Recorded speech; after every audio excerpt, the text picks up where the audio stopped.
વિધાનસભા કોંગ્રેસ સમિતિની ચિંતન બેઠક વરાણા ખાતે યોજાઈ। સમી તાલુકાના વરાણા મુકામે ખોડિયાર માતાજીના ધામ ખાતે કોંગ્રેસ સમિતિ દ્વારા મહત્વપૂર્ણ ચિંતન બેઠક યોજાઈ। કાર્યક્રમ સાથે જિલ્લા અને તાલુકા પંચાયતના ઉમેદવારોનો સન્માન સમારોહ પણ યોજાયો। રાધનપુરના પૂર્વ ધારાસભ્ય રઘુભાઈ દેસાઈ સહિત અનેક આગેવાનો ઉપસ્થિત રહ્યા।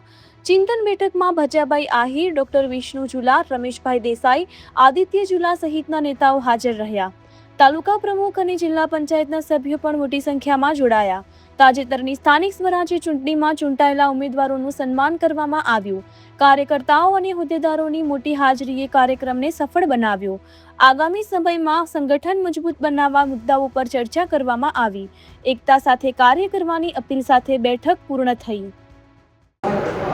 ગુજરાતની તાલુકા જિલ્લા પંચાયત નગરપાલિકાઓની ચૂંટણીઓ પછી રાધનપુર વિધાનસભા મત વિસ્તારના 3 તાલુકા અને 10 જિલ્લા પંચાયતોના જે રિઝલ્ટ આવ્યા, પ્રજાને ચુકાદો અમે આજે શિરોમાન્ય ગણીએ છીએ।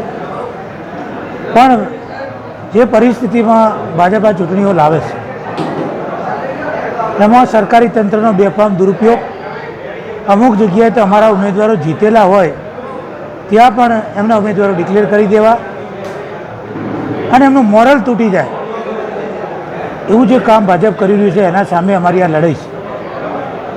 આ ચિંતન બેઠકમાં કોંગ્રેસના જે જીતેલા હતા એમનું સન્માન, હારેલા હતા એમનું પણ સન્માન, અને એમના હારવા જીતવામાં જે પણ તકલીફો પડી હોય એમાં સૌથી વધારે અત્યારે જે વાત આવી છે કે ભાજપ બેફામ દારૂ વેચ્યો, બેફામ ભ્રષ્ટાચાર કર્યો, સરકારી તંત્રનો દુરુપયોગ, ચૂંટણી પંચ અમારા કોઈ ઉમેદવારોનું સાંભળ્યું નહીં, આવા બધા કારણોના કારણે જ કોંગ્રેસની હાર થઈ છે।